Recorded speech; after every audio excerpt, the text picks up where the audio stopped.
বর্তমানে ইরান আগের যে কোনো সময়ের তুলনায় আরও শক্তিশালী, প্রস্তুত এবং প্রতিরোধক্ষম অবস্থানে রয়েছে। দেশটির ইসলামিক বিপ্লবী রক্ষী বাহিনী এমন ঘোষণা দিয়ে শত্রুদের প্রতি হুঁশিয়ারি উচ্চারণ করেছে।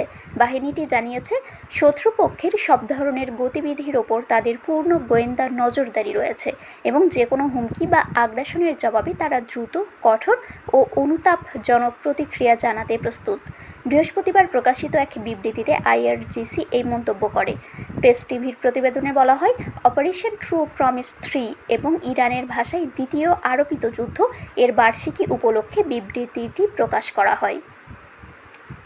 আইআরজিসি জানায়, 1980-র দশকের যুদ্ধকালীন অভিজ্ঞতা এবং সাম্প্রতিক সংঘাত থেকে অর্জিত শিক্ষা কাজে লাগিয়ে দেশটি বর্তমানে আরও সুসংগঠিত প্রতিরক্ষা সক্ষমতা গড়ে তুলেছে। বিবৃতিতে বলা হয়, ইসলামী প্রজাতন্ত্র ইরান আজ আগের যে কোনো সময়ের তুলনায় আরও শক্তিশালী, আরও প্রস্তুত এবং আরও কার্যকর প্রতিরোধক্ষম অবস্থানে রয়েছে। শত্রুর যে কোনো ভুল হিসাব বা আগ্রাসনের বিরুদ্ধে আমরা তাৎক্ষণিক ও কঠোর জবাব দিতে প্রস্তুত।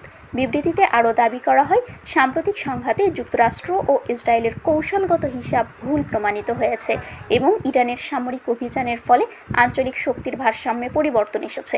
এদিকে আইআরজিসি দাবি করেছে, সাম্প্রতিক সময়ে তারা যুক্তরাষ্ট্রের বিভিন্ন সামরিক স্থাপনা লক্ষ্য করে পাল্টা হামলা পরিচালনা করেছে। এছাড়া আঞ্চলিক নিরাপত্তা পরিস্থিতির অবনতির কারণে হরমুজ প্রণালীতে নৌ চলাচল সীমিত করার কথাও উল্লেখ করা হয়েছে। শারমিন শিমু, বরেন্দ্র টেলিভিশন।